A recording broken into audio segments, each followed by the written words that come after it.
Hello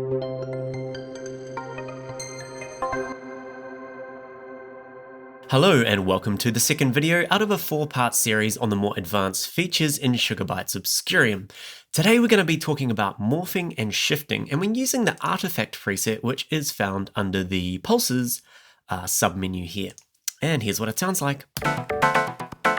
Very good. Now let's talk about the shifter, the shifting slider. It's a very interesting slider. You can make it smooth or you can make it in single increments. And what it does is it takes all the parameter values for each step of one parameter and moves all those to the one above it or below it. So if I have it down at the bottom, everything's normal, just how you would write it, just how you've made it. But as you move up a notch, all of a sudden the type values, all the parameter values for every step become the resonance values, and the resonant values become the cutoff values, and so on all the way up. Or if you go back down, it does the opposite thing, and you can kind of see the colored box behind the text, which is the current value. You can kind of see that shifting around as we move it around. The FMX doesn't really have that happening because the minimum amount is set on max. It's just saying there's nowhere for this to shift, so it's just going to remain on max.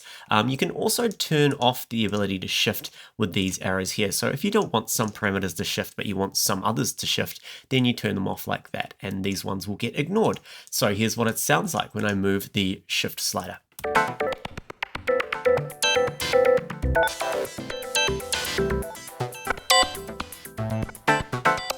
It's a really cool way to get very strange results. It's a very quick way of getting a whole new set of sounds. I really enjoy this shift slider. We can also put it on the line tool to shift really smoothly between everything. This kind of morphs between each individual increment for you, and you get a more smooth sound. Now we can move this manually, but we can also modify it with this morph area here. We have 4 different options we can use. The manual one is just what we're doing right now, so we're moving it by manually. We have an LFO, we have an envelope, and a sequencer, and we can apply these LFO, envelope, and sequences to either the shift slider or the morph slider, and I'll get into the morph slider in a minute. So let's just go for the LFO for now. We have an LFO, you can see the speed here, which is 12/16 notes. We'll just keep it like that for now. We click on this button to assign that LFO to the shift slider, and then we can define how much of this LFO is being applied. So if I give it a completely maximum value, it's going to shift the whole range at 12/16 notes. Let's listen. And I can just click on the LFO to drag this down and make it shorter. I actually really like that. Let's make it really fast because it's always fun. Perhaps not the best sounding thing, but it's fun. And let's just make it long.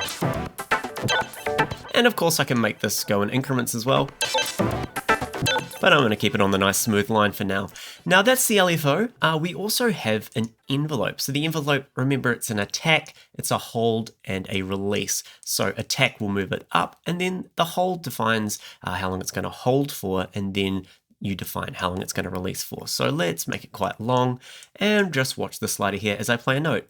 Here's our attack, and it holds at the top, and then there's a release coming back down. I'm going to make it a bit shorter, and what we can do is we can bring this down. This defines kind of the sustain point if you want. So if we bring this down about halfway, it's only going to move up halfway up the slider scale. Attack, hold, and release. Finally, we have a sequencer, and you can define the value for each step in this sequencer.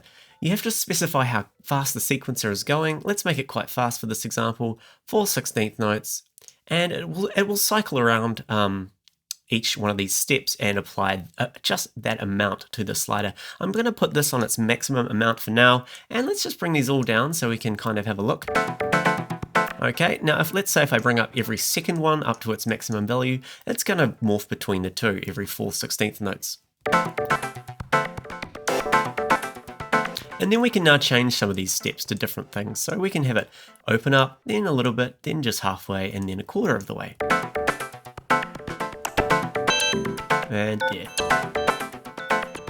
We can also make this really fast as well, which is fun as well. And you can be really subtle with this. You could actually draw your own little LFO if you wanted to.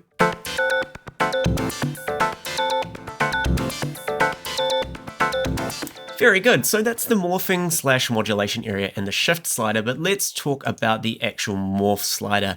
Now this slider allows you to morph between two states in any preset. Every preset has two individual states, and this slider morphs between the two. Just quickly, I'm going to turn off this modulation of the shifting slider so we can just focus on the morph slider. So here's state A. And as we move across, you'll see it morphs to the B state. And this is what the B state sounds like on its own. And I'm just going to drag this back to the middle. What we can also do is we can copy one of the states and paste it to the other one. So I'm going to copy this A state by clicking on the copy button and then drag it over here, and I'm just going to paste it. You don't actually have to drag this across, but I just did anyway. So you can copy and paste from A to B or B to A. So now we have a duplicate. We have exactly the same on A and B. Now I could go in and do some stuff like bring all the pitch down. Oops, I've got my LFO tool selected. Let's make it all down. Let's just listen quickly. Let's get rid of all the polyphony. And let's give it lots of FM and lots of FM too. Make sure we have FM selected on the wave, in the mix. And lots of noise. And lots of cutoff. And we'll go into the pitch and let's use the sine tool, give it a bit of amplitude, a bit of frequency, and let's have it wobbling around.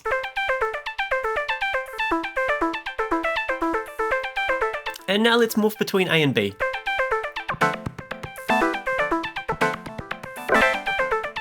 So that's manually. I can go into my morph area now and apply these modulation things to that slider. So let's go to the LFO.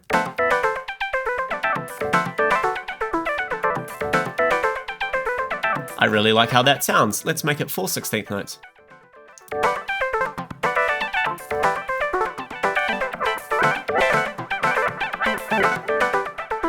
And we can use the envelope, of course. And we can use the sequencer just like before.